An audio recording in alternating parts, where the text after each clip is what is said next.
Well, I mean, let's look at the big picture. I've been a public company officer for 22 years. When you could generate 5 to 6% short-term interest on treasuries, and you thought that the cost of capital was 7%, then you didn't have to consider anything other than a conventional treasury strategy. You're maybe taking a minus 2% yield per year. I think that when conventional treasury assets started yielding 2% and you had a cost of capital of 7%, which is the expansion of the money supply, it became a minus 5%. People, they grit their teeth and they got through it. That was for the past 4, 5, 6 years. Now in 2020, we've seen the cost of capital explode. It's 25% monetary supply expansion. The treasury strategies are now 0, 1, less than 1%. So you've got a negative real yield, minus 25%. That's the cost of capital. Okay, that's actually turning up the heat that's causing everyone to realize that conventional treasury strategies are broken.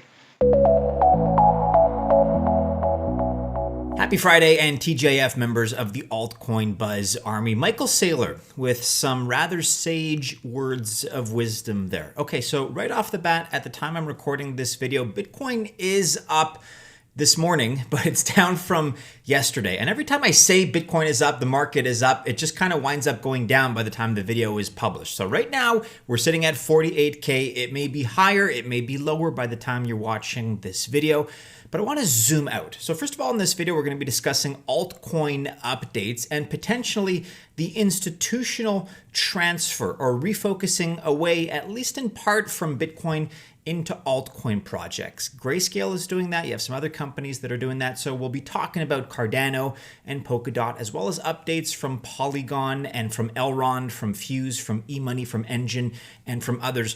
But I want to kick off with kind of the macro level perspective here, courtesy of Michael Saylor and Bloomberg TV. He's talking about some very important figures. It no longer makes sense in this age of quantitative easing, in this age of what's turning into runaway inflation. It no longer makes sense for companies to rely on 5 to 6% treasury yields. That no longer exists. Even when they were 2%, it was a losing proposition. Cost of capital, in recent years, under good circumstances, was about 7% cost of capital, maybe 2% treasury interest. And as Michael Saylor points out now, and what MicroStrategy and I imagine their board of directors, in addition to Michael, noted, was that you're looking now at a 25 or so % cost of capital with all of the trillions in money printing, the inflation that hasn't really hit yet, but that we can all anticipate, and 0% treasury yield. So effectively, you're looking at a 25% hit on just holding capital, i.e. US dollars. That's why Bitcoin makes sense as a strategy. So maybe it's $58,000 one week, and maybe it tanks all the way down, right, in quotations, to 44 or 45K. We're not looking in terms of weekly snapshots here. We're looking at yearly or decade-long snapshots. At least I think the smart money is doing that. And certainly Michael Saylor and MicroStrategy represents the smart money. He had this to say from yesterday: traditional treasury strategies no longer work to preserve shareholder value. Corporations need new techniques to manage the dilutive impact of monetary inflation on their balance sheet. The best idea is Bitcoin. We've talked about the money supply, the M1 figures. We know that we have an upcoming stimulus package of somewhere in the neighborhood of $1.9 trillion. That likely won't be the last. And now we're taking a look at some of the other companies that are taking note. You guys know my point of view. Of course, Bitcoin long-term is a winning proposal, but for all the altcoin maximalists and semi-maximalists out there, I kind of have a foot in both camps, to be fair. I'm pro-altcoin. I'm also very pro-Bitcoin. But, for those that are a little bit more skewed toward the altcoin side of things, we have some pretty good news at the institutional level, because a lot of these companies now that are in the space, maybe they've invested in Bitcoin, maybe they've invested in a little bit of Ethereum, they're noticing, well, look, we have this opportunity now where Bitcoin's taken a hit, but a lot of these altcoins have taken even more of a hit, haven't they? What if we were to get into them? What if we were able to take a closer look at what they have to offer? Of course, we know that Grayscale has dabbled in Ethereum and in Litecoin before. Take a look at this update, however, just from a little earlier today. We're already seeking ways to better meet our growing investor demand for exposure to digital assets through familiar, secure, and regulated investment products. That's why we're considering several new digital assets for potential new product offerings. And check out this list here. Let's first read the press release. So this from today. Grayscale Investments, the world's largest digital currency asset manager with about, by the way, $40 billion AUM. Maybe a little bit less, a little bit more, depending on when you're watching. But they're announcing their consideration of several new digital assets for potential new product offerings. The firm, which currently offers accredited investors 8 single asset investment trusts and 1 diversified fund, continues to seek ways to better meet growing investor demand for exposure to digital assets through familiar, secure, and regulated investment products. So let's get right to it. Those new investments, those new digital assets under consideration are the following. And likely some of these are already in your portfolio. Some of these are definitely on your radar in alphabetical order here. Aave, Basic Attention Token, Cardano, Chainlink, Compound, Cosmos, Decentraland, EOS, Filecoin, and Flow from Dapper Labs, LivePeer, MakerDAO, Monero, Numeraire, Polkadot, Reserve Rights, Stacks, which we talked about just the other day. Check out Robert's video for more STX information. SushiSwap, Synthetics, Tezos, The Graph, Uniswap, and Yearn Finance. And some of these are a little bit lower down on the list in terms of market cap and altcoin rank than we would have expected for consideration by Grayscale. So certainly this is good news for those projects, for holders of those projects. Grayscale expanding beyond just Bitcoin, potentially, flirting with the broader altcoin market here. And they're just considering things right now. Nothing has been confirmed as of yet. But check this out, they're not even the only ones. BusinessWire.com, Global Crypto Investment Fund, FD7, ventures to sell $750 million worth of Bitcoin to increase Cardano and Polkadot holdings. They look at Bitcoin and they say, look, it's going to be a profitable investment, right? It beats that 25% cost of capital with all the quantitative easing and 0% treasury yields. Yes, it's better than that. But is it necessarily the best investment? Because I'm looking at $1 trillion market cap and all of a sudden, hey, Cardano seems to be doing pretty well, right? But they're only at a $37 billion market cap. So in terms of just that size, they have that agility, they have that ability for potentially a higher upside swing here. And Cardano reacting very favorably to the news here in basically a down market, up 4.1% at $1.21 now. Polkadot, for whatever reason, not responding as well, but the strategy is the same. They look at Polkadot and they say, okay, that's a $31 billion market cap. And ostensibly, and by all accounts, it has a very bright future. So we can perhaps make more in terms of our percentage yields in Cardano and Polkadot investments than Bitcoin alone. I would expect other companies to follow this lead. I'd still expect plenty of other companies to get into Bitcoin. Don't get me wrong. Ethereum as well. We're going to be looking at that at the end of this video. But now we're entering into the higher cap altcoins that are also eligible now, that are also being considered. So that is great news. Okay, let's launch into some altcoin updates specifically here, beginning with Elrond, Benjamin Minsu, their CEO. 30,000 merchants to accept the EGLD via the Natopia payment processor. Internet scale EGLD payments are critical for the digitization of value and increase fluidity between traditional services and the new internet economy. Hypergrowth 100, day 53. That's pretty awesome news. You can read more about it here on Elrond.com. 30K merchants to accept direct eGold payments via Natopia payments. That is awesome. And Polygon is in the news, formerly MATIC, in a very big way. They're thrilled to announce gaming giant Atari is integrating Polygon, bringing their NFT and token products to Layer 2. Polygon's Layer 2 will increase the scalability of the Atari token and NFTs, enabling the best experience for products in the Atari ecosystem. Polygon, for whatever reason, on the heels of this news, is not performing all that well. They're down over 9% today. Still up, on the whole. And when in doubt, zoom out, realize that Polygon is still basically in all-time high territories.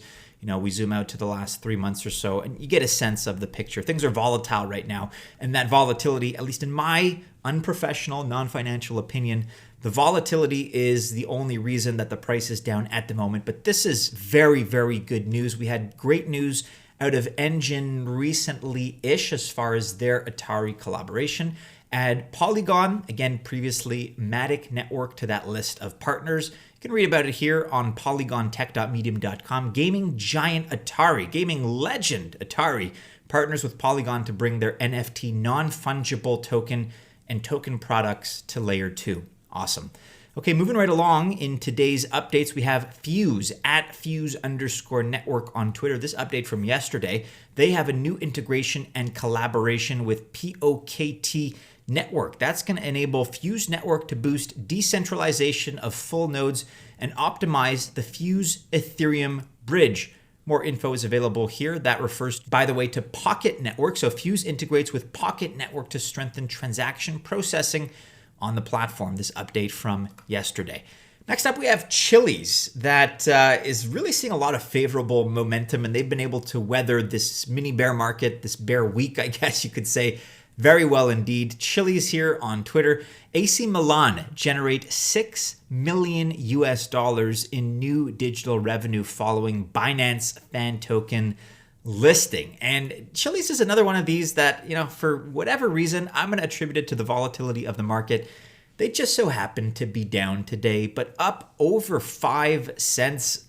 Just recently-ish, they were at, about a penny, maybe 2. So now up over 5 cents. Down, yes, on the day, 7 percentage points, which sounds kind of bad, to be honest. But again, taking a look at the 1 month snapshot, let's zoom back even further to the 3 month snapshot. You guys understand the trajectory here.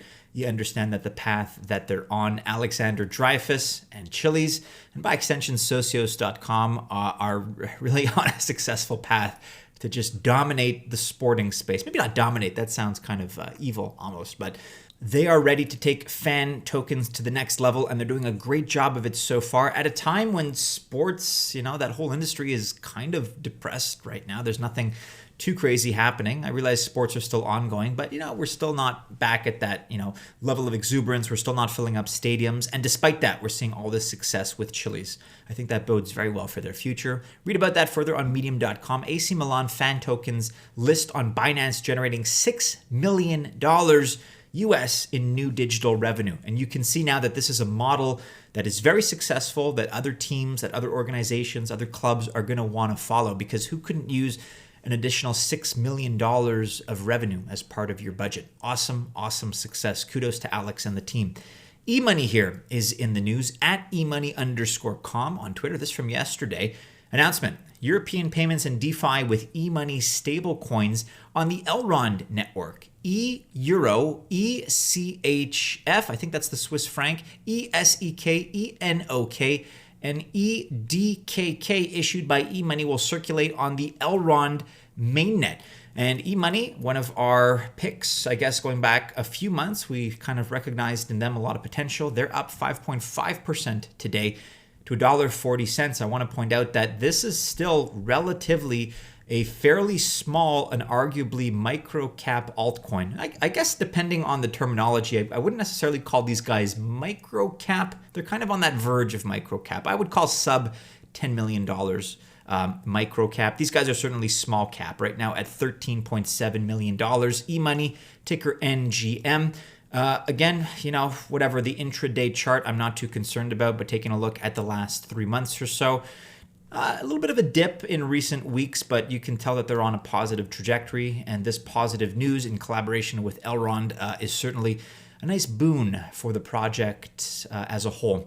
Read more about that on Elrond.com. European currencies and DeFi with eMoney stablecoins come on the Elrond network. Crypto.com here is in the news at Crypto.com on Twitter. XRP and Link added as new loan currencies on exchange lending. You can deposit crypto and receive a loan in XRP and Link. LTV ratio of up to 50%. Interest rates as low as 1% APR and flexible repayments available for retail and institutional users. You can read more about that here on blog.crypto.com. Their exchange, again, lending adds XRP and Link as loan currencies. Enjin here is in the news, at Enjin on Twitter. Enjin coin ENJ is now available on crypto.com DeFi swap from now until the 27th of March. So you have about 1 month. Liquidity providers will share $80,000 in ENJ bonus yield. Learn more and start swapping on blog.crypto.com. And of course, guys, a friendly reminder, if you are in an eligible country, you can go check out our link in the description, and as the top comment below, you can avail yourself of an MCOcrypto.com Visa card. It is one of the best in the game with the best perks and the best rewards. It really does allow you to up your crypto game, and if you use our exclusive code AB, you'll get $25 loaded onto that card for free. Cartesi is in the news. This from yesterday. We're pleased to announce our collaboration with Avalanche AX to expand layer 2 infrastructure with DeFi. Cartesi will enable a Linux environment for smart contracts and higher computational scalability on Avalanche. In fact, I think we did cover this yesterday, but it was sort of breaking news at the time, so we squeezed it in. Want to highlight this again because Cartesi, also one of our picks that we've kind of singled out in these last few months. They're weathering this mini bear market pretty well, up just a little bit today, 1.3%, but now up rather over 22%. And you can read about this development further. Cartesi integrating with Avalanche to expand layer 2 infrastructure within DeFi. Terra Virtua, another one of our picks. Terra Virtua Collect TVK is the ticker. They're up 6.8% on the day to just under 56 cents right now. A low-ish market cap project at $52 million right now, but still plenty of room to grow in our estimation. Not financial advice, of course, on altcoinbuzz.io. Terra Virtua coming to Binance Innovation Zone. This article by Deepika. Binance's Innovation Zone is focused on providing crypto users a safe and innovative place to trade new and innovative tokens. And with this listing, TVK, the native Terra Virtua token, will fasten its position to go to the moon. Check out Deepika's full position, her predictions here as far as what the potential is on the website. Of course, we'll link to this in the discussion below. And to kind of bookend things a little bit, we talked about Michael Saylor at the outset of this video. We also talked about that transition a little bit away from Bitcoin. Don't get me wrong, companies are still embracing Bitcoin, but you have that one instance of a company selling off Bitcoin to acquire Polkadot and Cardano. In a similar vein here on businesswire.com, CI Global Asset Management files preliminary prospectus for world's first Ether ETF. And in the same way, you have companies like Grayscale that are, setting the trend with all of those new assets they're exploring. Don't forget, Grayscale was one of the first to begin institutional investments into Ethereum, and others are now following that lead. So this filing reflects CI's emerging leadership in digital assets and aligns with CEO's strategic priority to modernize its asset management platform. We are reducing the friction points that investors have traditionally faced in buying and holding cryptocurrencies.